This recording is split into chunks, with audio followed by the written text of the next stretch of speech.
Are any of you people members of the World Future Society? I'm sure most of you heard of Arthur C. Clarke. Will you raise your hands? Good. He said that if he wrote a book that everybody enjoyed and understood, he said he wouldn't be saying anything new. Think about that. What I'm going to talk about is going to change some of your lives, the way you look at yourself and the way you look at the world around you. The subject matter is not the kind of matter you get from ordinary sources or books. So I would like your participation in an experiment. And some of you might be able to tell what it is that I draw on the board before I finish. And if you know what it is, interrupt, say, I got it. So I'm going to start. Can all of you see the board? I don't think I can make it with this.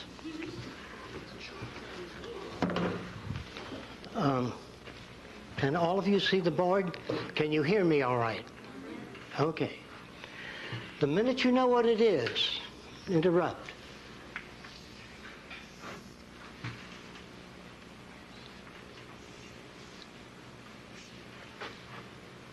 Sinking ship, the Titanic. What is it? Titanic. Okay, great. Now, if he didn't call that, remember there's no ship there at all. There was enough bits for his associative memory to put that together. Now, you know that's not a ship. Now, what is this? Some of you older people might guess this.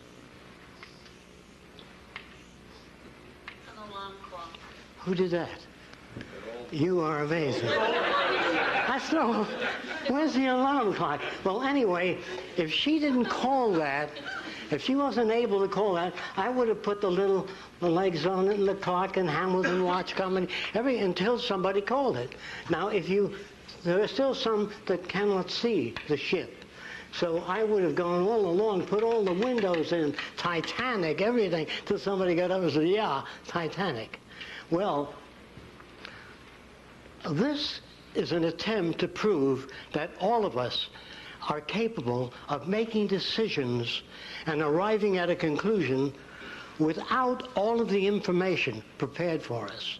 That is a unique quality in human beings. We can put things together, and we do not require the accumulation of a great deal of information. In this system, if you understand this system quite well, who would you say this is?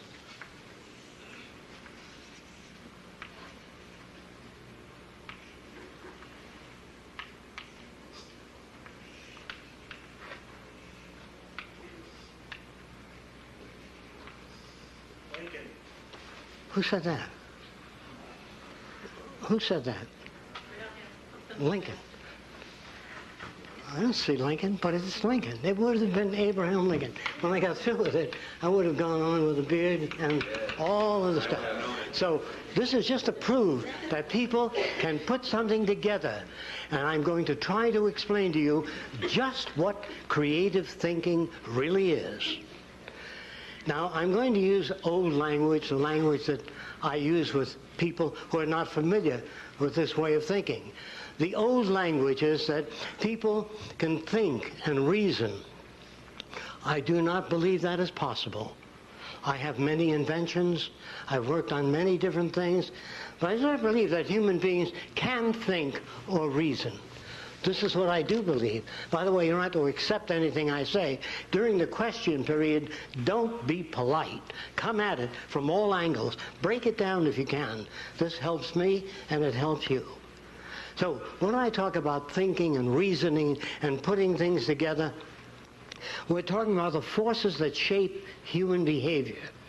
I believe that all human behavior is lawful. That the reactions and values that all people have are perfectly lawful to the environment that they come from. So every human being is perfectly well adjusted from where they are coming from their background and experience. If you, as a baby, were raised by the Seminole Indians, you would behave, if you never saw anything else, like a Seminole Indian. And if you were brought up in any other Indian group and you had feathers in your head, in your hat, in your headgear, and you were dancing around the fire, and I walked over and said, "That's ridiculous. What are you dancing around the fire with the feathers for?" You don't take your hat, throw it on the ground, and say, "You know, I never thought of it that way." We can't do that. We're victims of culture.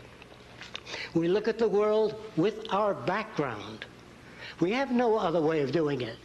Psychology is kind of a rudimentary form today, an attempt to grasp at the factors that shape human behavior, the factors that are responsible for the way we look at ourselves, other people, and the way we behave, or, if you wish, misbehave. I don't believe that any human being misbehaves. They use whatever tools they know of, whatever tools they're familiar with. Language is a tool. If someone were to show you a picture of an airplane, what appeared to be an airplane, without wings, well, people look at it and they stand back and they say, "It'll never fly." But they don't say, "How do you propose to lift off the ground without wings?" That's the key to communication. Now, a very famous scientist, deceased now, tried to get the government and people to put up sufficient funds to monitor outer space, to try to make contact with extraterrestrial life. I want to try to say this to you and think about what I say. Toss it around. I'm using the old language because you're not that familiar with these values. If people or beings or things can travel 100 million light years through time and space, they are not humanoid. The storage system for water would occupy miles, and all of the facilities required by humans would take up tremendous amounts of space and require tremendous amounts of energy.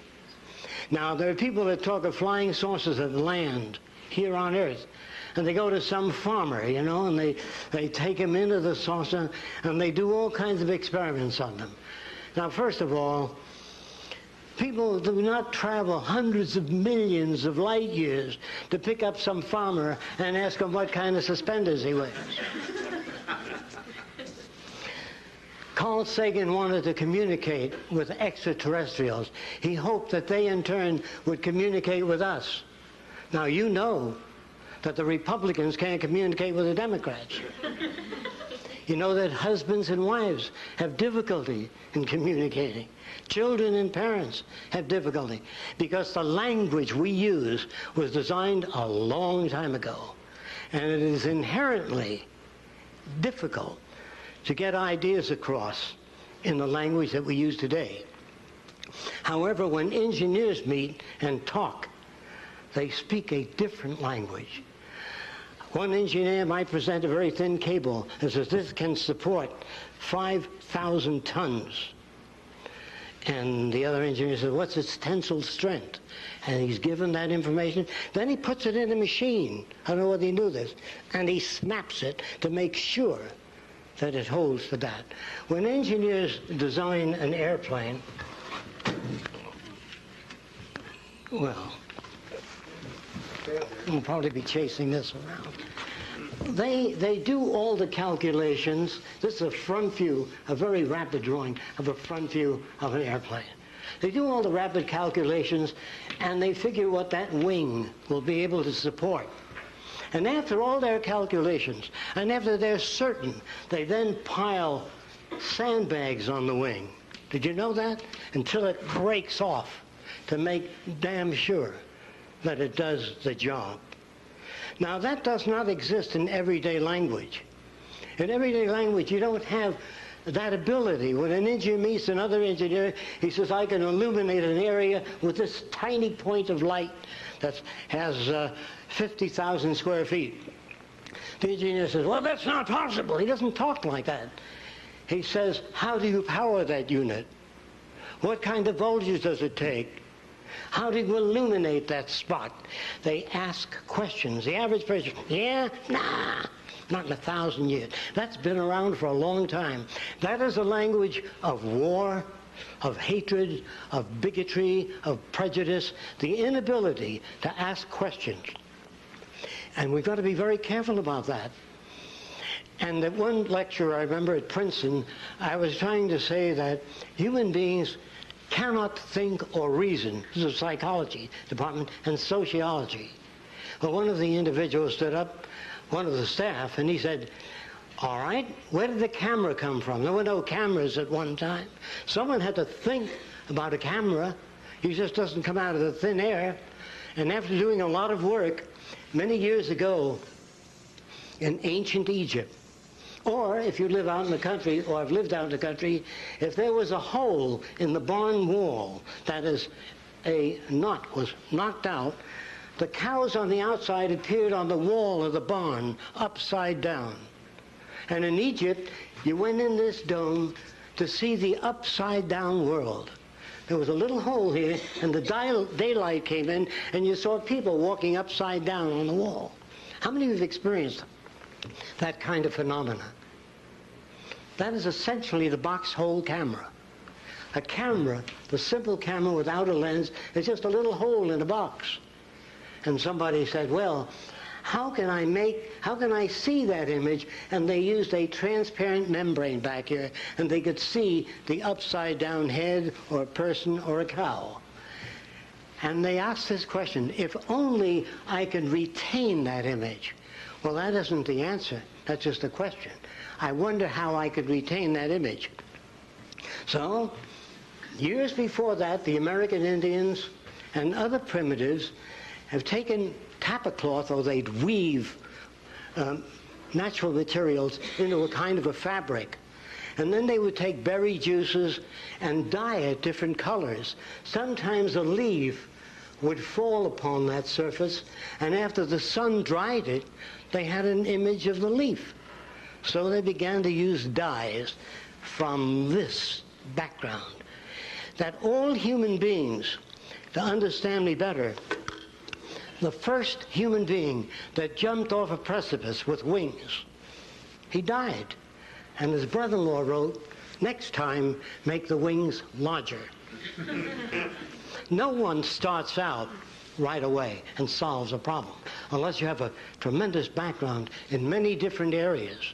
Well, the next guy that jumped off, he jumped off with the larger wings. And he flew a little, and then they went. And the old fisherman said, you got to brace them wings, like a boat, like a mast. They're not going to hold, so they braced it.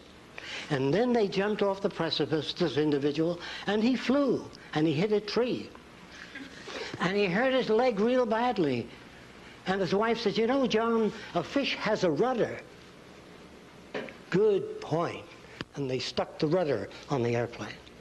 No one ever sat down and invented a television set, an airplane, the electric light, wireless. None of that came about by men walking in deep concentration. And then through some ethereal substance, bingo, the idea is formulated. It doesn't work that way. It's hard work.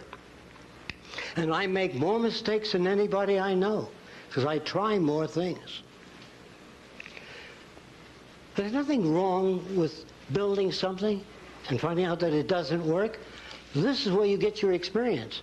There's nothing wrong with criticism. I remember the first model airplanes I built went nosing into the ground, and I was ashamed of them. And a young engineer told me that my center of gravity had to be corrected. That is, move the wing forward. And so all of us stand on the shoulders of one another, and we shape the future. Another question that was asked, well, somebody had to invent the bow and arrow. Somebody had to think of it. It just didn't come out of nowhere. Well, I talked to many Indians, and after talking to many Indians, this is when I found out that Indians used to skin animals, and this is a lousy drawing of the skin of an animal stretched out in the sun. When the Indians got back, the skin was half the size. It shrunk and became thicker. And they didn't like that at all. So they cut leather into strips, thin strips.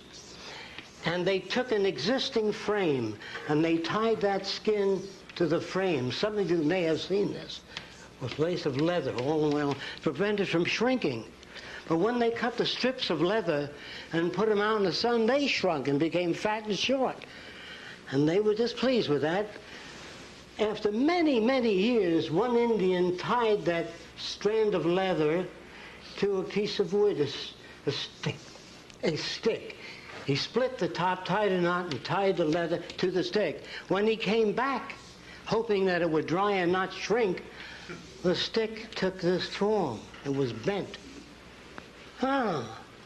He plucked that in and went, bong. Well, and after many years, somebody took another piece of wood, put it in and pulled the string, and off it went. Well, if man can't think or reason, where did the movie camera come from? Somebody had to think of that. It doesn't exist out there. Well, here's where it came from. Many, many years ago, thousands of years ago, in China, they used to take a candle and they'd take some bamboo paper at the time and put it in front of the candle, and then they'd cut out a little figurine of a human being and put the candle behind it. And as the candle undulated, the little person would dance, and they'd play music. That was the beginning. How did that happen? Some guy had a candle and a piece of paper, and he just happened to be behind it, and his finger appeared to move on the screen. And so he extracted or built upon that phenomena. Then later something interesting occurred. The Chinese used to take these tremendous scrolls and open them up. Well, they then later taped, or they wired, or they used gut and tied many pages together and built a kind of a pad. But in order to get to a particular page, the Oriental would mark the corner of the page so that they can find with a symbol. And as you flip through the pages fast, that little dot would jump all over the place. Well, years later, an individual drew various successive pictures of a bird in flight and put them down on the corner of the paper and flipped it. And the little bird wings began to move up and down. Well, a Frenchman saw that, and he took little pieces of cardboard and he put them in a circular pattern. I'm going to try to get it down as clear as I can quickly. And he put a crank up here that you turn, and the little pictures would go around in a circle. And the Chinese had something like this also, and they had a bamboo interrupter that would just hold the picture for a few seconds, a second, less than a second. As you turned it, a man appeared to move across the screen. Well, the Frenchman machined that out of brass, did a beautiful job, and when you turned the crank, the person walked with smoother motions rather than these abrupt motions. Edison saw that unit that the Frenchman designed, and he turned it into this position. I guess I can't work with that microphone. Can you hear me back there? Okay. And what happened is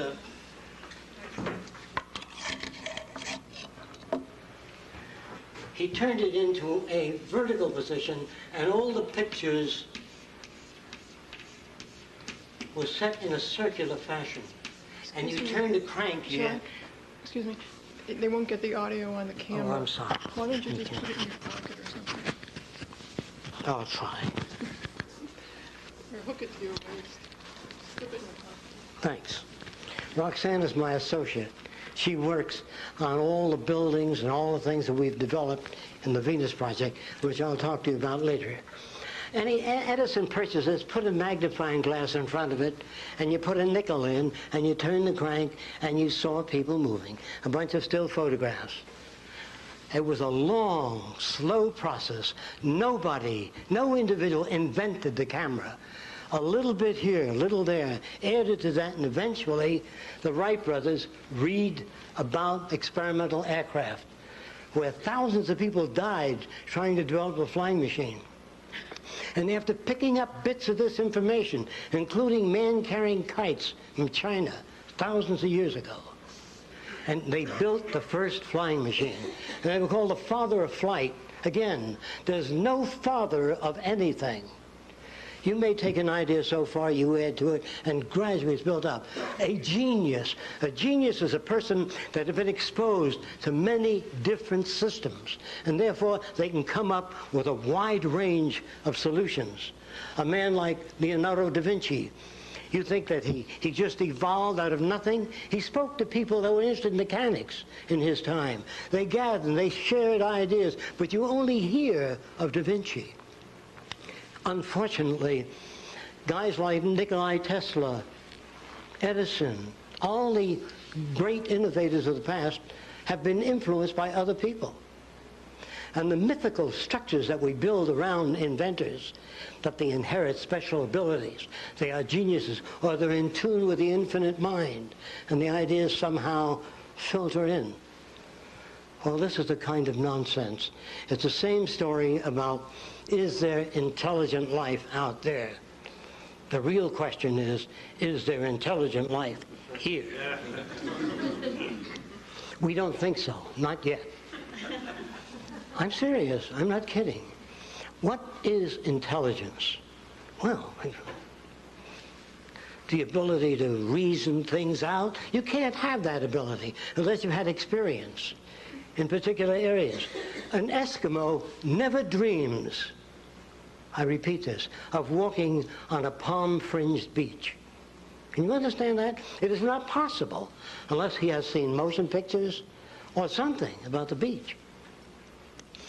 It is not possible for any human being to build a frame of reference of any kind without experience. I know where every invention I ever made came from. I know the influence, the books I've read, the people I've known, everything that shaped those values. And sometimes people say, well, when did you think of that wonderful idea? It was February the 1st? No, it's cumulative bits of information that we put together with experience. So all of the artificial structures and artificiality of all societies, they are all primitive today. They are all backward. The very fact that we use political systems, the very fact that there are Democrats and Republicans and notions about how the world ought to be governed. Now, scientists could not do a thing with that. If you want to put a man on the moon, you have to know what the distance is precisely. You have to know how much material you're lifting up toward the moon. You have to know how much force a human body can stand. Well, to start with, they don't have that information. So they build special devices, a big centrifuge. They put a human being in it, and they whirl it around. They say, how are you doing? And the guy conks out. And they say, well, this is how fast you can rotate certain groups of people. And they build data, and from that data they plan the moon voyage. The question then is, what kind of world do we want? How is it that we want our social system to operate? What makes criminal behavior? What are the factors that make a Jeffrey Dahmer? I'm sure you know who that was. Before Jeffrey, there was Albert Fish. I don't know if any of you remember Albert Fish. Albert Fish was a fine-looking gentleman. He ate 45 children. Well, you wonder, how can anyone do that kind of thing? I'm going to try to give you some idea of the background of Albert Fish. When he was a youngster, about 10 years old, he was touching his private parts. His mother was an old-time Baptist, and she says, you are going straight to hell. You will burn eternally. And that kid, Albert Fish, stuck needles into his genitals because he didn't want to burn in hell. And he took other children into empty lots and cut off their private parts because he wanted to save them. If you're brought up in a distorted environment, which we all live in today, any judge that raps the gavel and says 30 years is an ignoramus because he has no idea of the factors that shape human behavior. When you become aware, if you bring up a healthy boy with about 6 women, and one of the girls says, oh, did I see a gorgeous hat? That boy will pick up the same mannerisms, same facial expressions, and say, oh, I just love that hat. Because if that's the environment, and you're brought up in Italy, you say, hey, what's the matter? You like or you don't like? In other words, it depends on where you're brought up. Did you know that Lincoln was Irish? It depends on your group and the values that you exchange. And if you want a world without war, without hatred, without crime, and without stupidity, it can be arranged if you follow this bit. If we consider at some time, which society will at a later time, I hope it would be sooner, that all of the earth become the common heritage of all nations. All of the resource of the earth, the common heritage of all nations. And if you believe in God, if you understand the teachings of all religions, there were no property lines in heaven, no banks, no personal positions in which one person is elevated above another. That if the earth were the common heritage of all nations and all of the artificial boundaries removed that separate people, there would be no basis for war, no basis for armament. The world you live in is an old world. Its language is old. Its values are old. And our institutions of education fail to touch the social system. You want to be careful. Don't touch that. This is an area that you don't want to get involved in. Well, in order for you to grow, in order for you to make the world a better place, you have to face this situation. I don't say that people are going to sit back and do that. According to all historical records, no civilization, anyway, to my knowledge, has ever sit back to plan the future. Exactly what we're going to do, how we're going to live, how we're going to work out transportation. No, we just build highways all over the place. Although you go to school and you learn something, you learn that a straight line is the shortest distance between two given points. Well, look at a road map of the United States, and I think you'll find spaghetti all over the place. Rarely do you see that. Look at your cities, every building a different size and shape. This does not express individuality. It's utter chaos. At 4 o'clock, all the cars come out of this building, and they can't get across that bridge. So you've got to build another bridge. So you elect people to political office that are totally incompetent. They are neurally bankrupt. I don't care whether you're Democrat or Republican. They don't have the value system to solve these problems that exist. They are not educated in that way. They're brought up with a uniform set of values. And they go out into the world, and this is the sad story of coming events. There are computers today, there are machines in existence today that can handle 500 trillion bits of information per second.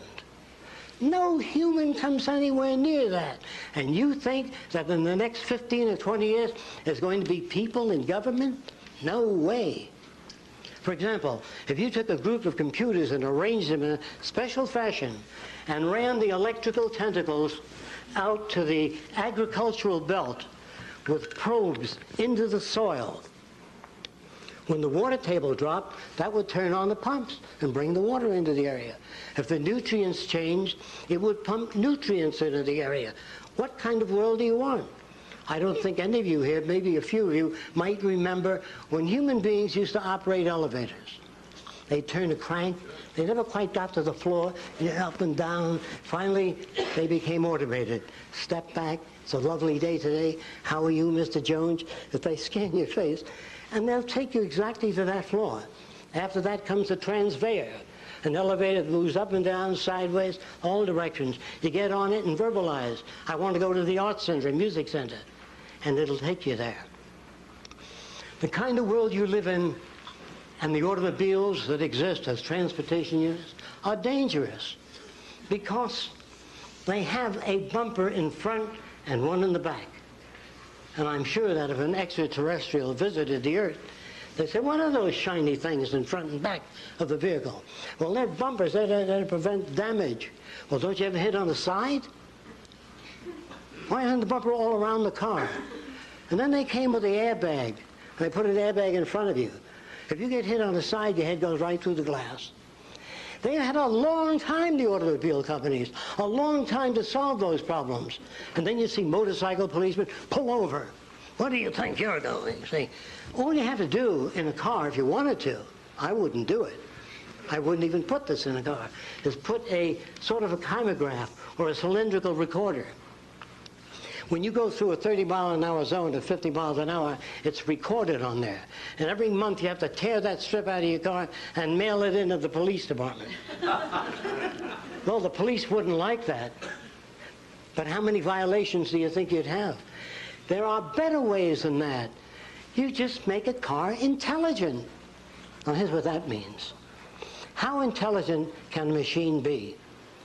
Well, if you took there's a little gadget called a pressure transducer. If you squeeze it, it generates electricity. So let's put one in each tire. And let's say that you kick the front right tire. It goes to a recording that says, ouch, my front right tire. Now, of course, if you kick any tire, it'll verbalize. But if you kick it hard, it'll say, ouch, my front right tire. And if you kick it again, you say, who do you think you are? Do you want to give a machine feelings? Do you want to give a machine compassion, love, warmth? I'll tell you why they leave it out of machines, because it doesn't work. Human emotions that you learn are the most significant, most important differences between men and machines. Human emotions are a very touchy subject.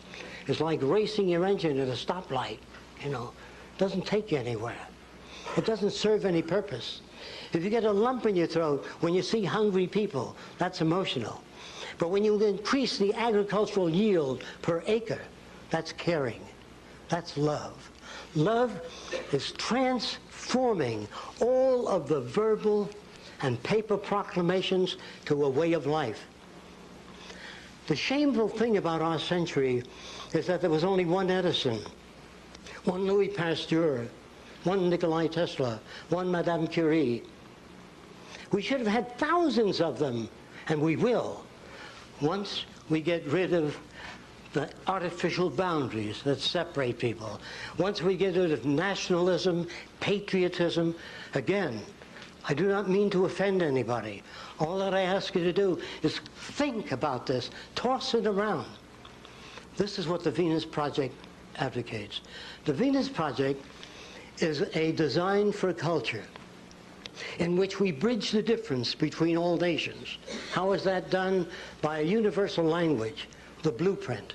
If you open a blueprint in Japan, they know what you're talking about. If you write a prescription for England, Japan, France, the pharmacologist understands that. There's no discrepancies. There's no ambivalence. I wonder what he meant by that. It's clear. The language we use daily is not. The language of warmth and love are verbal excuses and verbal outlets for some people for avoiding their responsibility to make the world a better place for everyone. The smarter your kids are, the richer my life. Every kid on corner shooting up drugs, going nowhere, you're going to have to pay for in the future. Therefore, it is efficient and functionally selfish to build a better world for everyone. If you try to do it, people come to me all the time and they say, can you design a city with a wall high enough so when the U2K problem comes, or if the system breaks down, or the banks fail, we will be protected? I said, sure, I can design that, but there are people that will drive by with launching mechanisms right over your little wall. There's no place you can hide. We have 25 acres. People call it Eden 2. It's beautiful. But if the bottom falls out of this culture, there will be people at my front gate with children. How about some food just for the kids? The next day, 50 people. Everything looks solid to you. Everything looks solid and stable. And the future looks promising. But here's the truth. I have seen an XY plotter, that is a machine that moves in 3 dimensions. They put a scalpel in that machine and an X-ray of a brain tumor. And this machine removed the brain tumor on a cadaver in about 1/10 the time. And doctors think, oh, just the industrial work on the production line. He's on the way out, but not me. I can think. Well, let me say this again. The typewriters that work the speech, today you talk to your computer and you get a type, and also corrects your English, restructures your sentences, makes recommendations. How much longer do you think people are going to be in positions in industry and government making their own decisions. We don't believe that anyone ought to make decisions. We believe that people ought to arrive at decisions. Now here's what that means. You go across the country and pick up samples of the soil from all over the nation. You bring it to Central Agriculture, analyze that soil, and then turn to your health department and ask them what people need. Manganese, whatever they need. And what is this soil good for? What should we grow? Tomatoes, and then rotate the crop, move to something else. That's what I mean by surveying the conditions. Not, what's your opinion? What's your opinion? Democracy is a crude and vulgar system, and should have been phased out centuries ago. But we don't have enough outside points of view on radio and television. When I talked this way on the Larry King show, he said to me, just a minute, I depend on those people that you're attacking. I wasn't attacking the automobile companies. I just said that if you did that, it would be safer. If you put proximity units on automobiles, most of you have them in your home now. When you walk over the building, the light goes on. That's a proximity unit. Put that in your car, and if you're backing up and a child is crawling behind you, it stops, no matter how much you step on the gas.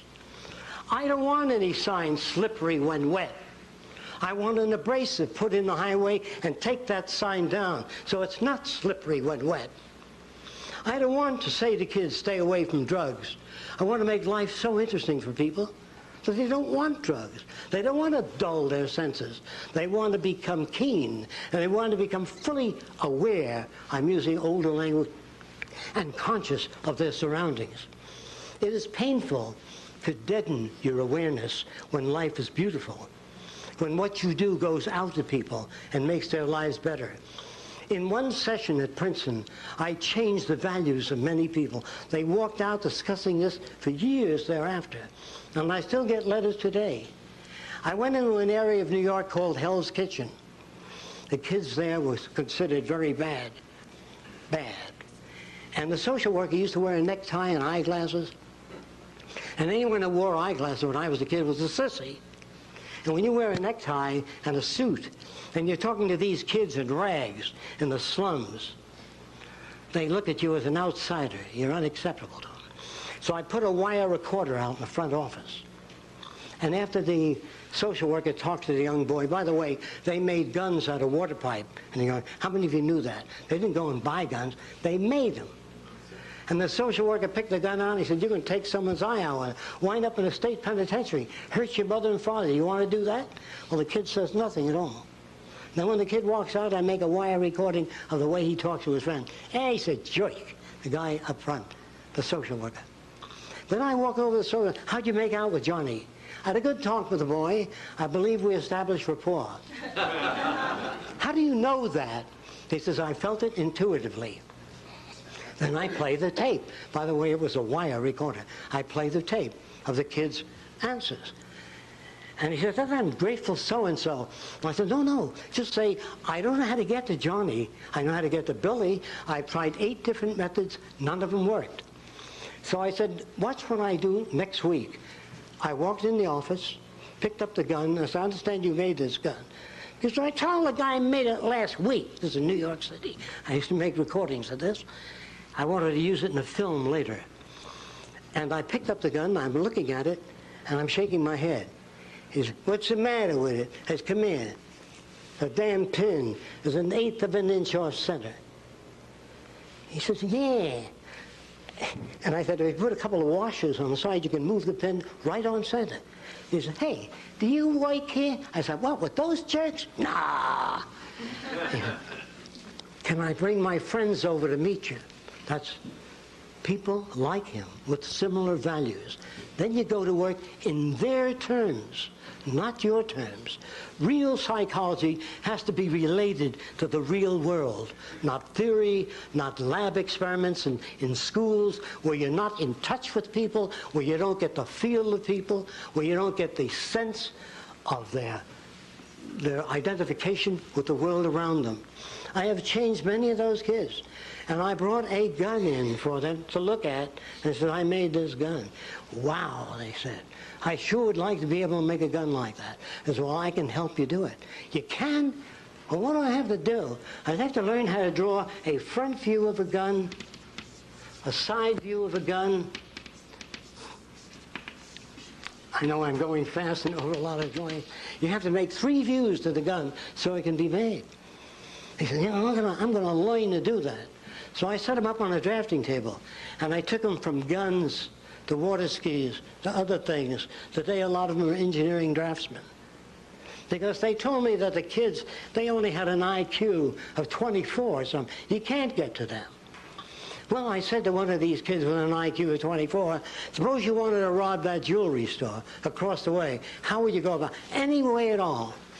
Well, I said, I'd throw a bag of fecal matter in there, and the guy gets mad at my friend, and he runs over, and I clean off the counter.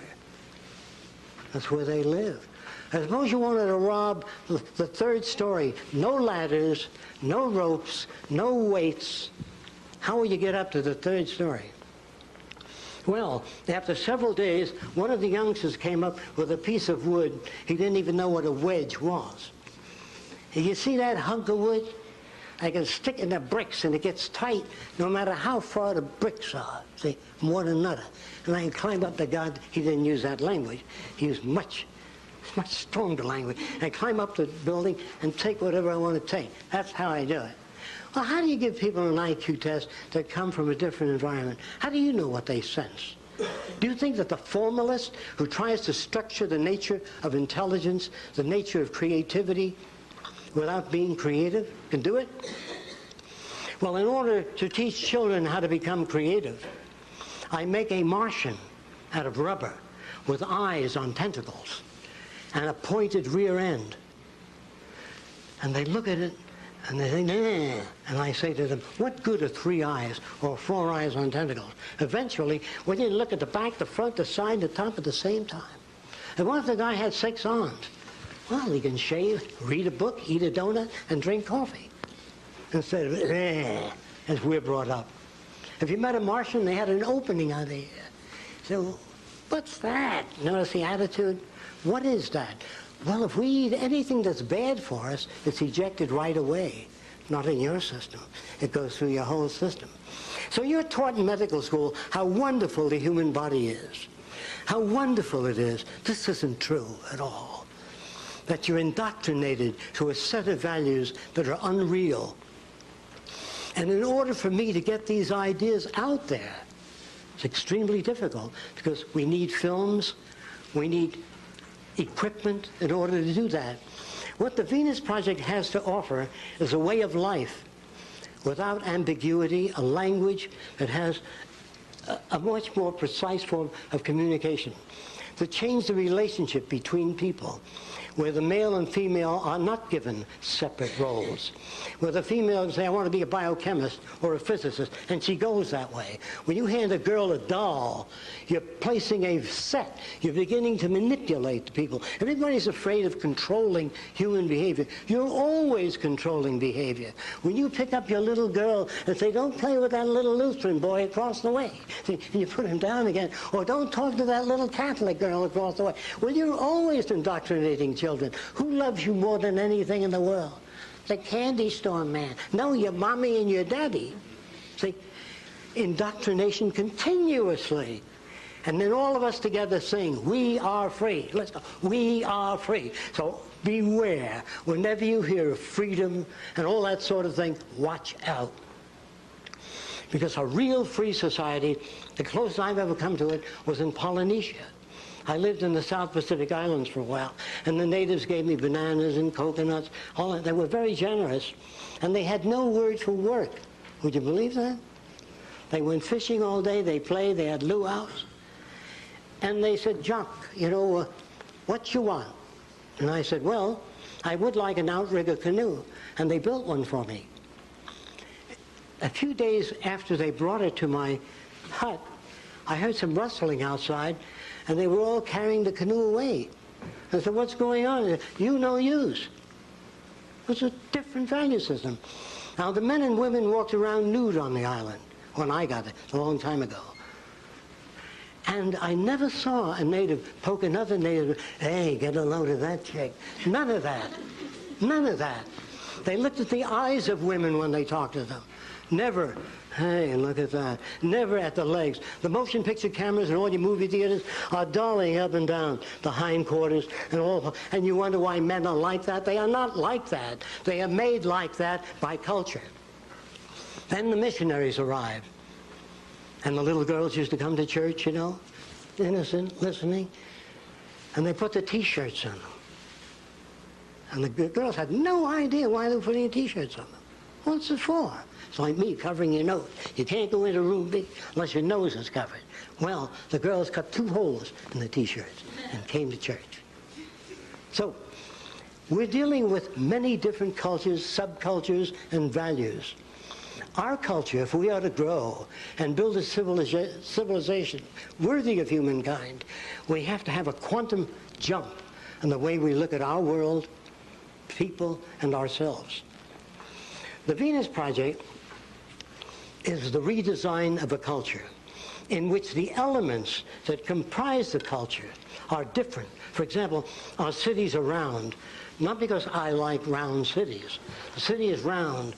The center of the city has a socially integrated computer. This may be a medical center. This might be an engineering center. And if you work in the medical center, you live in beautiful gardens with running streams and waterfalls. And every district is the same distance from the center.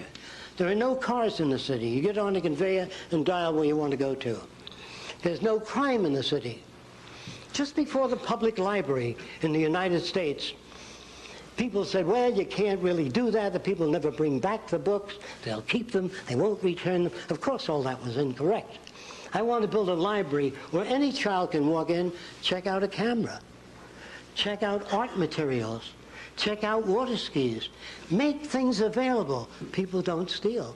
No one's going to hit you on the head to take your watch off if it's available. Well, how are you going to pay for this central library that gives children these things for nothing? Well, it cost about $50,000 to keep a kid in jail 1 year. An adult, $75,000 a year. Food, clothing, shelter, dental care. Isn't it easier to do it in a different way? I would love to go to Mexico and say, what's your problem? They say, well, senor, we don't have the modern machinery you have. Give them modern machinery. Build schools for them. And they won't be coming over the border. What makes them come over the border? Hunger, lack of employment. They say, oh, it's the goddamn Mexicans, you know what I like. Oh, there's nothing like that. Everything is shoved by something else. You are told that a tree falls over. You are told that a sailboat sails. A sailboat cannot sail unless acted upon by a resident force called the wind. A tree does not fall. If it rains and it's asymmetric and the soil becomes loose, gravity does the rest. The tree doesn't fall. Plants do not grow. They require radiant energy, nutrients, water. Stop any of those things and the plant stops.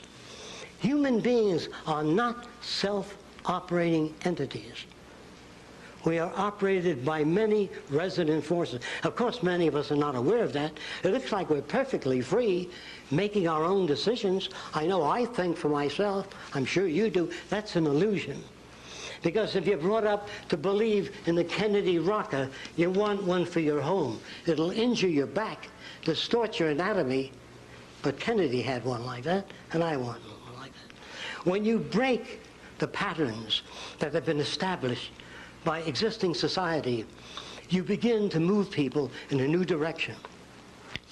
I admit I could get up here and give a very pleasant lecture of how wonderful everything will be in the future. A helicopter in every garage, you know, a house in suburbia, another on the beach, maybe one in Hawaii. This is the future. That is not the future. Those are the illusion generators, and there are lots of them. Gregory once told me that being black and living in the South, Dick Gregory, he said, whenever I was late for work, I couldn't run to the bus because they would wonder what that blackie was up to, running. See?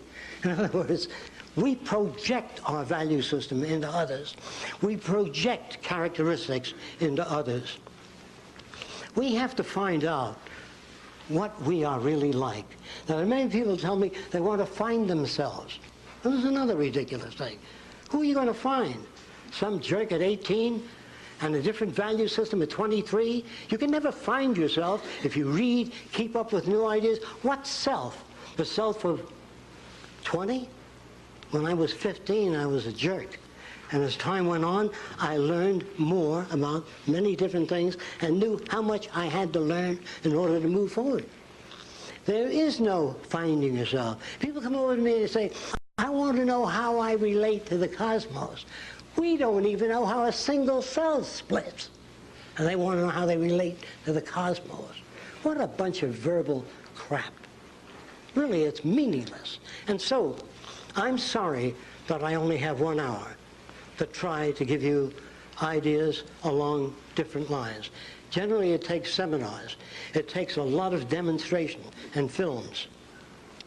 I did not mean to offend any of you.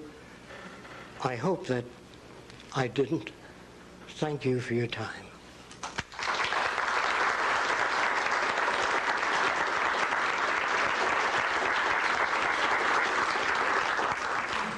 I'm sure the audience has some questions. Fire away. Yes. I teach middle school kids. What do you see? I'm a little hard of hearing. I'm sorry about that. I teach middle school kids, and I wondered some of your philosophies of education. Okay. In that Got the applies point. to you. For example, in our city design, we have big lakes. We've made all these lakes. They exist. It's real.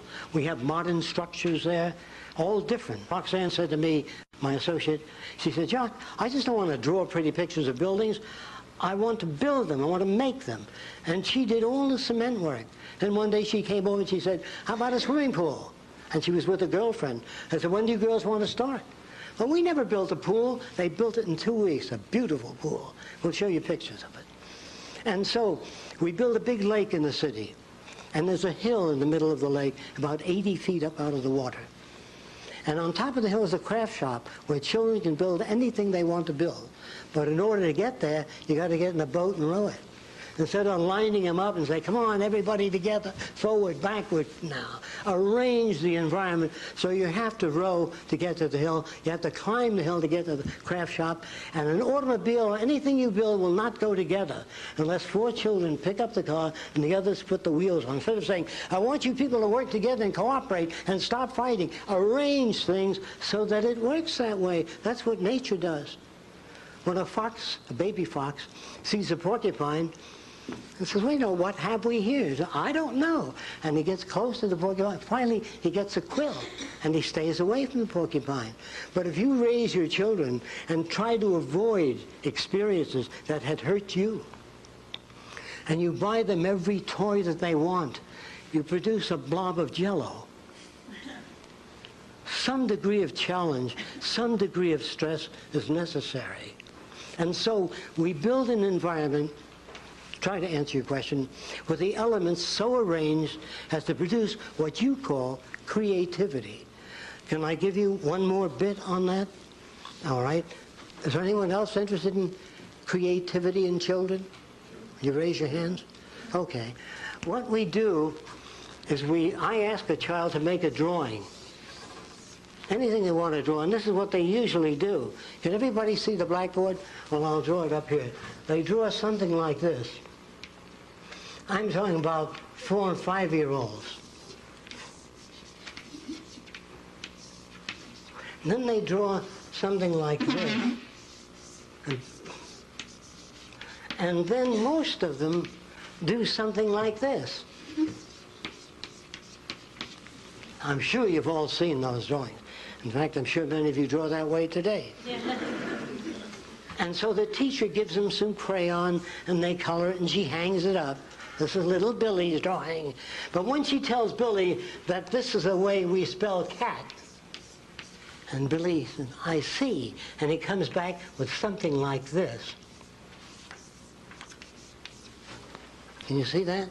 The teacher says, that's wrong. That isn't wrong. Most of it is appropriate. It's just this that we change. So I say very close. We just substitute this with something like this. And then the child comes back again with something like this.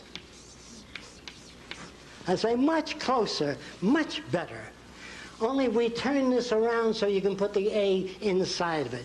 Say whatever you have to say to get the idea across. Instead of saying, well, that isn't what I told you. Well, you're just using that child as an outlet for insufficiency. Then I do this with the children. I have them draw the letter T. And I say, which one of these look like a peach pit? The child generally picks this. I say, those of you back there, I'm sure you can't see that, and the blackboard is fully cluttered, and I don't have, here, I'll try to clear an area where most of you can see. The child draws the letter T, and he draws a peach pit in the middle. Then he draws one peach pit here and one there, and he takes out the middle peach pit. Then I say, what is this? They say, that's a bunch of birdies flying. I said, good. You move down a peach pit and a half and draw the letter V upside down. And the child draws the letter V upside down.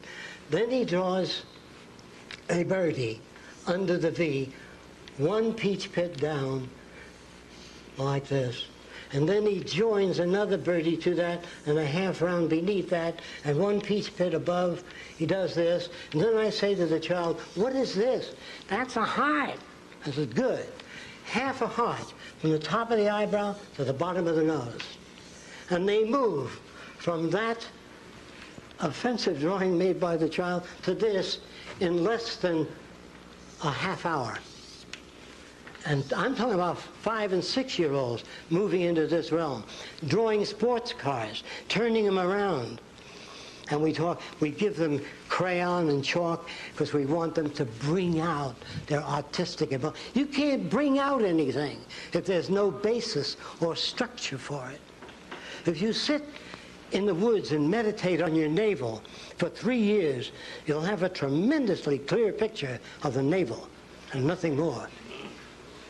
So you have to work to get information. You have to arrange things so that it generates what you call creativity. Now, a psychologist in one session said that, well, I know 2 children that came from the same environment, and if environment is everything, one turned out to be a gangster, the other a minister. If environment is everything, how do you get those differences? The minute you pick up one child and start playing with it, and the other stands there with that lip out, you're making jealousy and envy. There's no such thing as the same environment. So when I pick up my little girl, I pick up my older little boy. You never work with one child. Why can't you keep your area clean? Your brother does all the time. You leave all your things around. Well, when he trips and falls down the stairs, his brother smiles. An inhibited smile, of course. But he does smile. So we build these artificialities in the world we live in today. We've got to interfere and change things. Those of you that would like to know more about the Venus Project, we have a video, a tape, and a book introducing the basic conceptual layout of what it's about. Any other questions?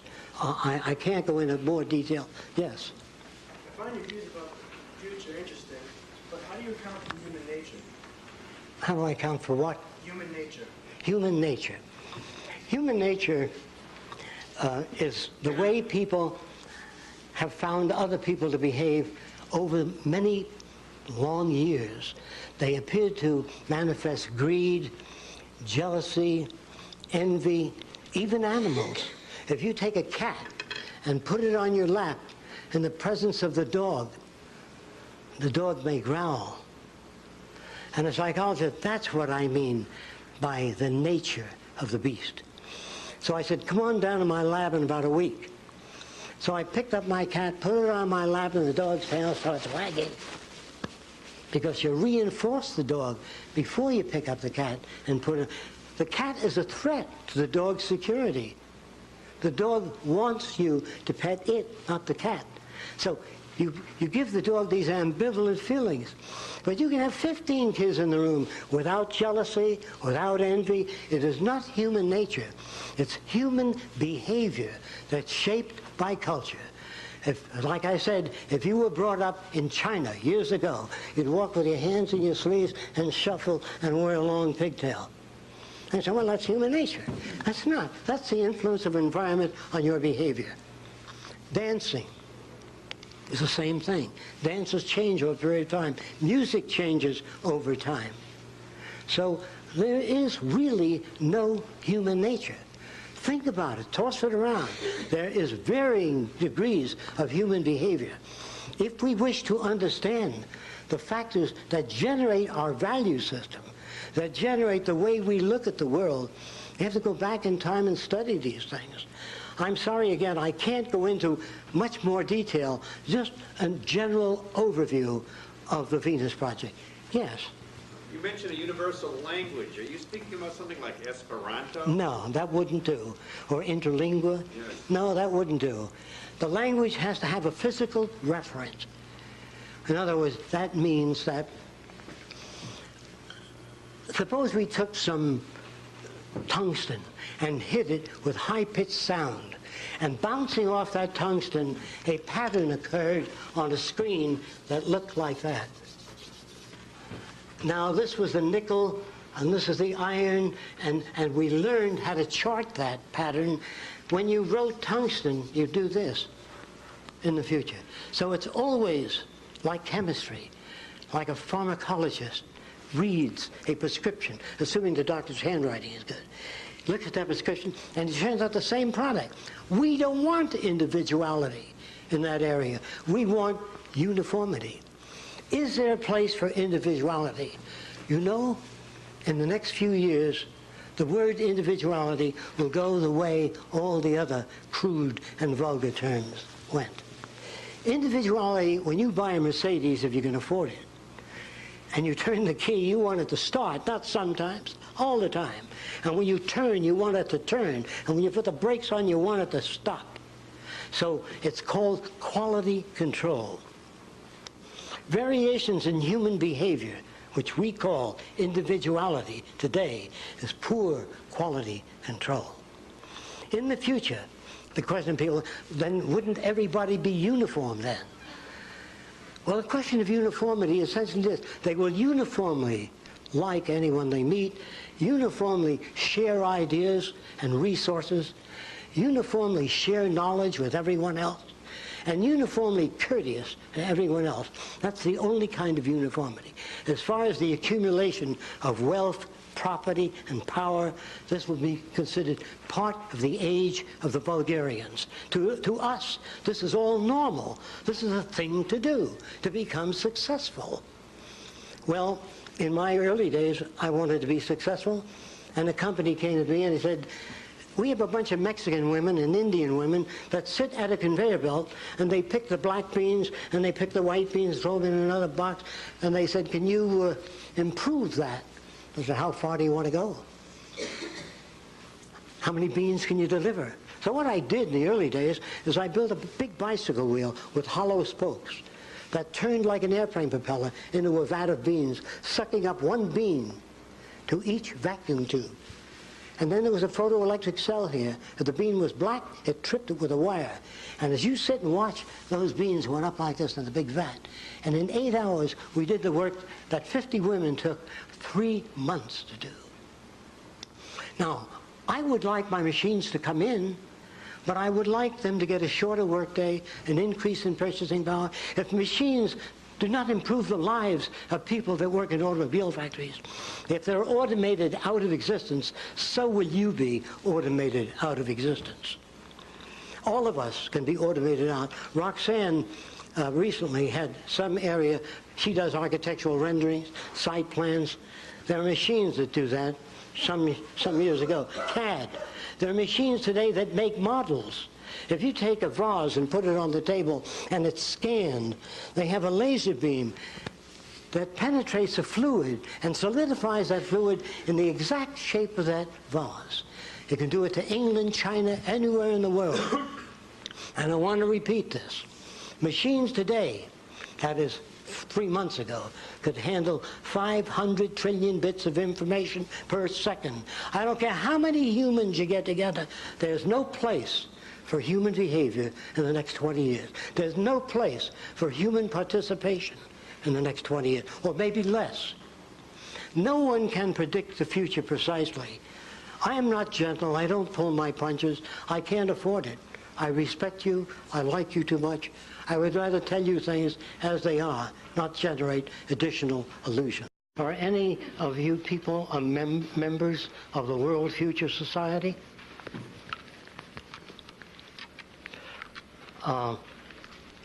I'm sure most of you heard of Arthur C. Clarke. Will you raise your hands? Good. He said that if he wrote a book that everybody enjoyed and understood, he said he wouldn't be saying anything new. Think about that. What I'm going to talk about is going to change some of your lives, the way you look at yourself and the way you look at the world around you. The subject matter is not the kind of matter you get from ordinary sources or books. So I would like your participation in an experiment. And some of you might be able to tell what it is that I draw on the board before I finish. And if you know what it is, interrupt, say, I got it. So I'm going to start. Can all of you see the board? I don't think I can make it with this.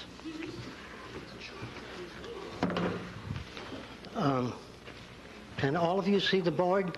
Can you hear me all right? Okay. The minute you know what it is, interrupt.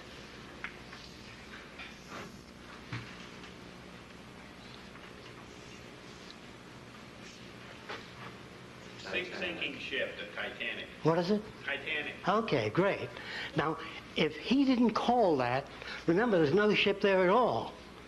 There was enough bits for his associative memory to put that together. Now, you know that's not a ship. Now, what is this? Some of you older people might guess this. An alarm clock. Who did that? You are amazing. That's no... Where's the alarm clock? Well, anyway, if she didn't call that, if she wasn't able to call that, I would have put the little legs on it and the clock and Hamilton watch coming, until somebody called it. Now, there are still some that cannot see the ship. So I would have gone all along, put all the windows that they come from. So every human being is perfectly well adjusted from where they are coming from their background and experience.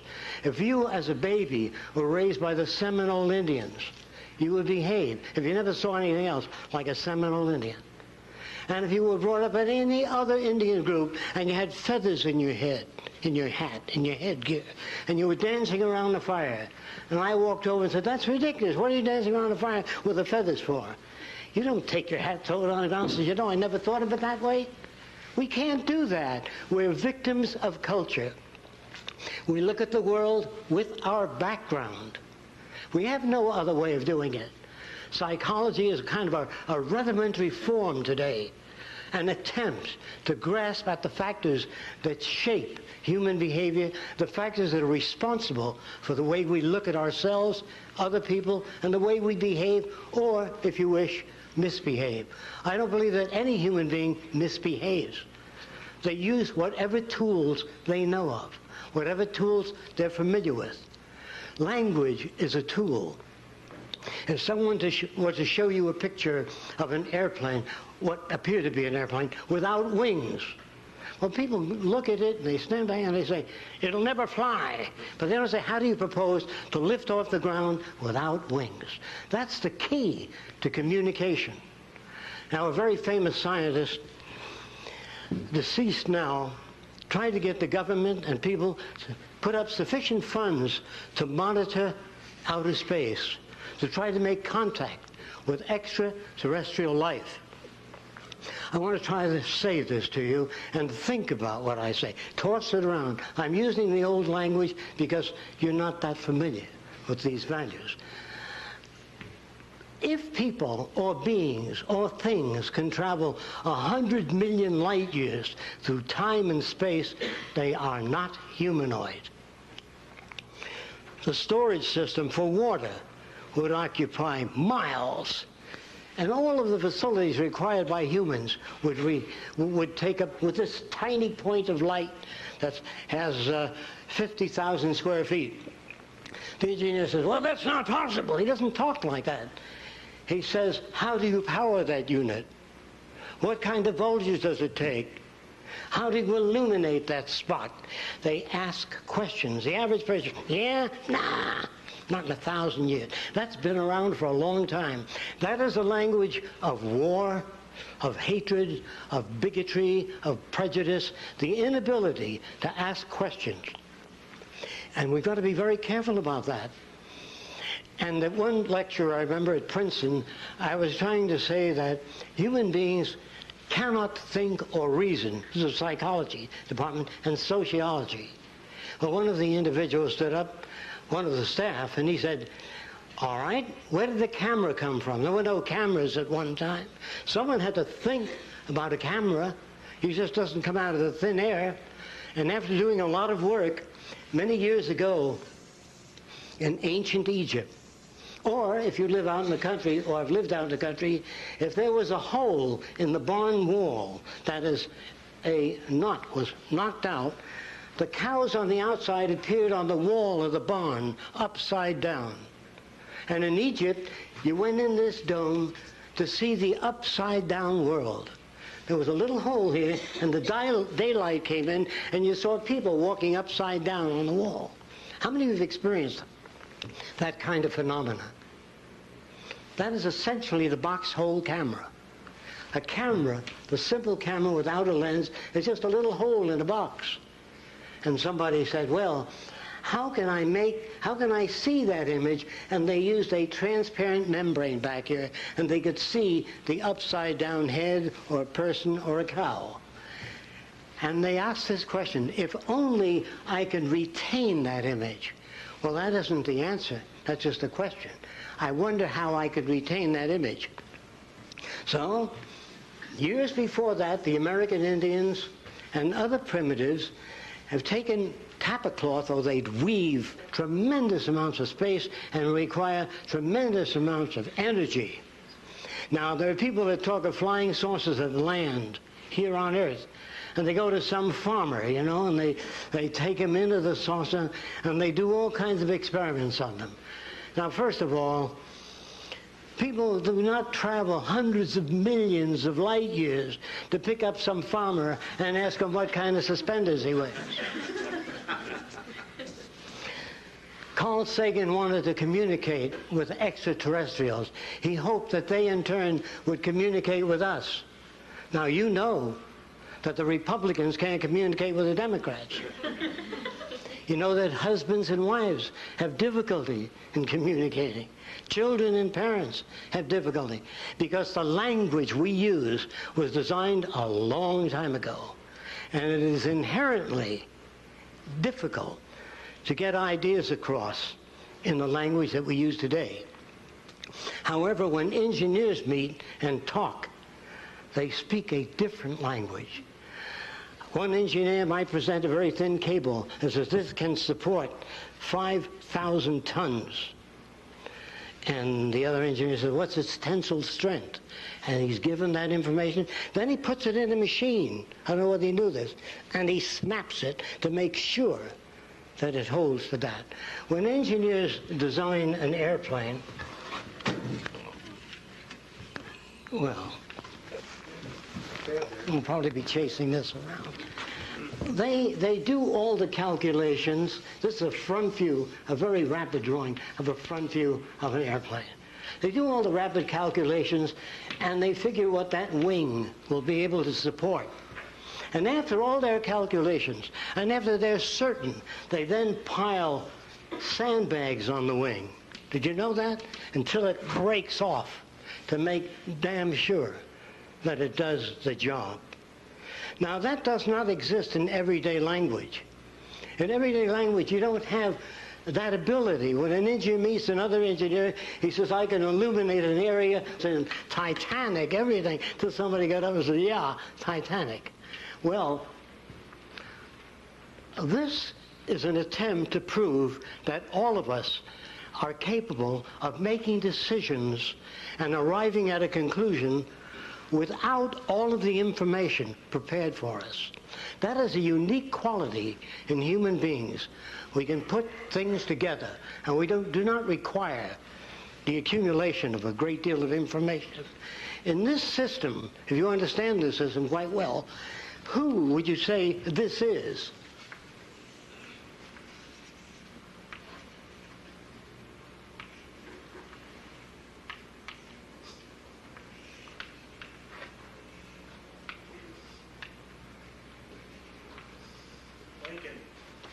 Who said that?